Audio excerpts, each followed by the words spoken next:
What's going on, everybody? Welcome back to another video. Thanks for stopping by and tuning into another one. I truly appreciate it. So guys, happy global release. It's finally here. We've been waiting for a year and a half, but now finally we can all have fun and play in this fantastic game. So if you're new to this game, I want to give you a warm welcome to this fantastic game. You're going to have an absolute blast. And if you're new to the channel, hello, my name is Ray. It's a pleasure to meet all of you guys. And what you can expect in these next couple weeks especially is tip-related videos, strategy revolving around the game, specific tech on brawlers so that you guys are equipped with the best knowledge possible in order to have a leg up against your other opponents and just have fun with this game in general. So in order to kick off global release, I'm going to be giving guys my absolute best tips for beginner players that I wish I knew when I first started the game from someone who's been playing for about a year and a half. So we'll be touching on things like progression, the fastest way to get brawl boxes, general pushing tips, as well as how to play as a free-to-play player in this game. So hope you guys are pumped up. Let's jump right into it.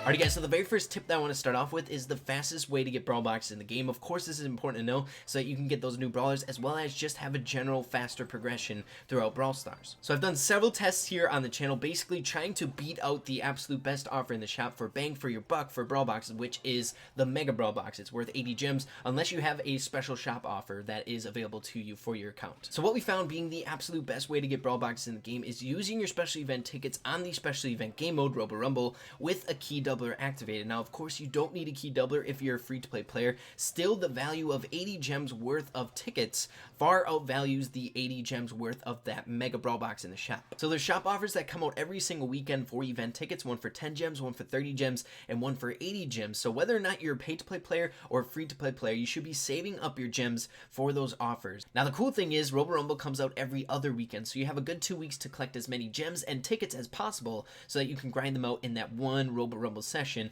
to get as many brawl boxes as you can.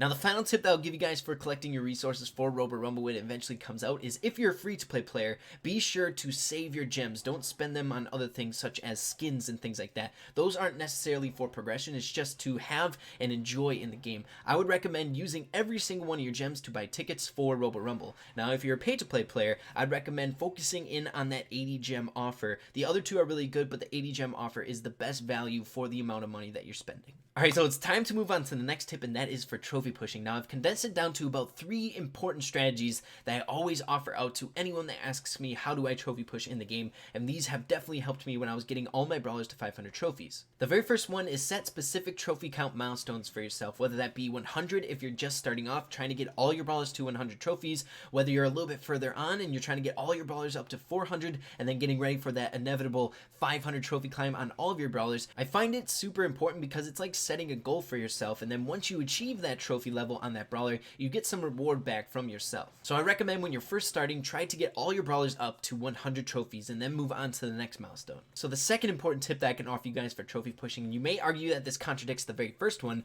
but that is dial in on one specific brawler, especially if you get a little bit higher up in trophies. It is important to get every single brawler to a significant milestone, but play with one individual brawler until you get them to that significant milestone. I find people tend to kind of jump around with their brawlers, which is fine. It's important to have fun and experience all the brawlers in the game, but I find it's super important to really master one specific brawler. Find out what game modes they're really good on. Find out whether you should be playing them more aggro or a little bit more reserved in game. This is super important because once you get one brawler down and you find out what game modes and what maps you are specifically good with that brawler on, you'll never forget it. It's like riding a bike, so that you can take that brawler into that map that you know you're good on to get those trophies a lot faster. So try to master your brawlers on your trophy pushing experience. And the third tip that I'm going to give to you guys is never play with randoms. This one is super important. That's why we have the game mode showdown. So if you don't have any buddies online or no one to grind with, just jump into a few showdown games and grind up your cups in that game mode. But in 3v3s, you should always avoid playing with randoms because you have no organization with your team. With randoms, you lose the ability to organize your team comp. You don't know whether or not if you're actually in the match, if they can fulfill their role that they're playing in that game mode, so they might be dragging you down, as well as communication is totally out the window. And let me tell you, if you jump into a game against a player that is using all 3 of those things that we mentioned, they are going to run you over. They have those many advantages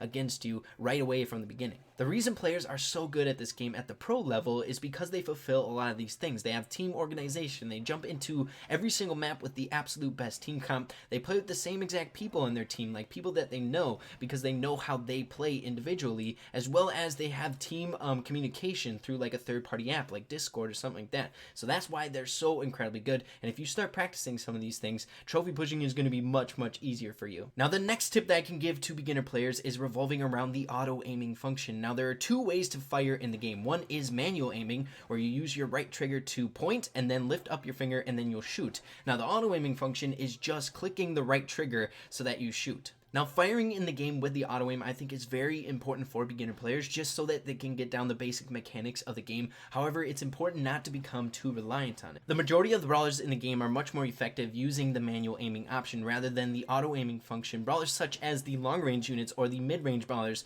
are far better if you are good at lining up your shots with them. But when you're first starting off the game, it's important to use the auto aiming function to get down the mechanics of the game. Also, the brawlers that you're receiving in the beginning of the game are really good with the auto aiming function, almost preferred using the auto aim, so it's good to get it down, but also make sure to practice with the manual aiming, because you'll be thanking yourself when you get your hands on a Brock or a Piper. Just try not to be reliant on the auto aiming function. Alright guys, so for the next tip, we're going to be talking about how to push your trophies the fastest way possible. So once you get a new brawler from 0 trophies, how do you push them up as fast as possible? So it's important to know when you have 0 trophies on a brawler, if you win a game in Showdown, you're going to receive 8 trophies, as well as if you lose in Showdown, you're not going to lose a whole lot. I think you only lose 2 if you take last place.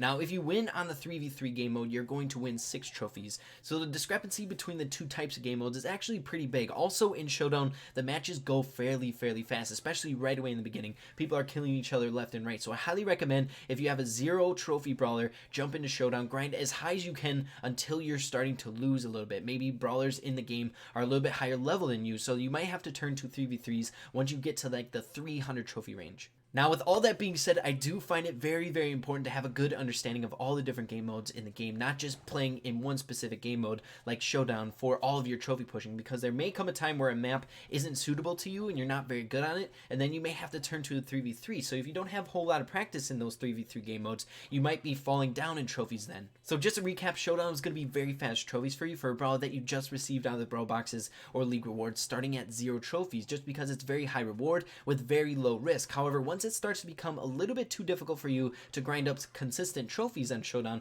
then you're going to want to revert to a 3v3 game mode where you have teammates to rely on to help you push up your trophies as well. Alright, so moving on to the next tip, and I find this one very important, that is figure out what type of play style you like to play in, whether you're a very aggressive aggro type player, whether you're a very passive player, or somewhere in between. Me personally, I'm very passive, like super passive, so I tend to click with the brawlers who are innately passive in the game. I find this super important because on every single game mode in Brawl Stars, there are roles that need to be fulfilled. You're going to want an aggro brawler who's a little bit more aggressive, that is good at pushing the enemy team back, or putting them into really weird positions, or you're going to want a passive player in your team as well who's good at support and helping out his other teammates. Being aware of what type of playstyle you thrive in will give you somewhat of a template on what role you should be playing on every single game mode in the game, as well as what type of brawlers you're going to be really good with moving forward. And in my opinion, the best way to figure out what type of role you are in the game is which one you have the most fun with and are successful with. Are you good at just staying away and staying alive in Showdown with a Mortis or something like that? Or are you the bull who loves to just get into the thick of things and just destroy everyone he sees? Then you're a little bit more of an aggro brawler. So definitely give that some thought when you're first starting off Brawl Stars. It's going to help you out a lot. So moving on to the next tip, and that is making sure to keep an eye on the meta. Now, I really want to urge the importance of this one as well.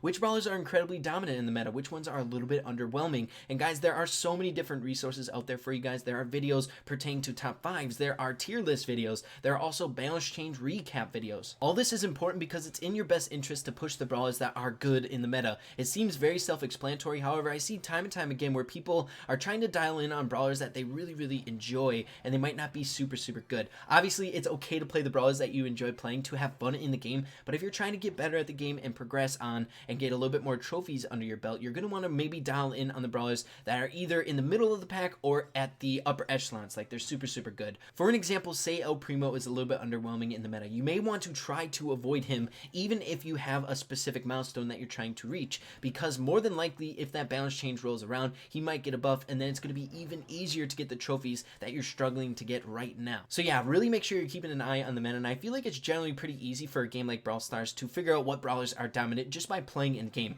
What brawlers are doing better than you in your lane, or what brawlers are constantly beating you. Copy that brawler and try it out for yourself. It might get you those trophies that you're trying to get. And for the final tip, and the one that I really wanted to end off on, is try to find a really solid community in Brawl Stars. For example, get into a club of players that will play with you and play with you consistently.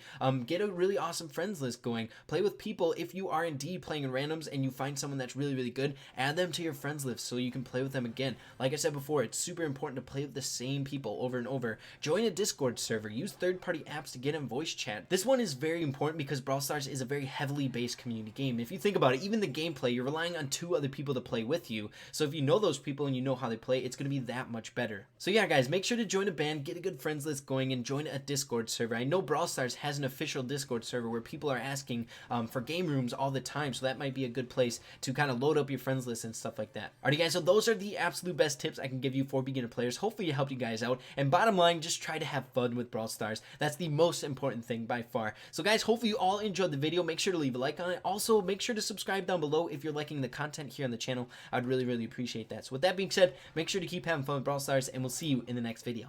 Peace out.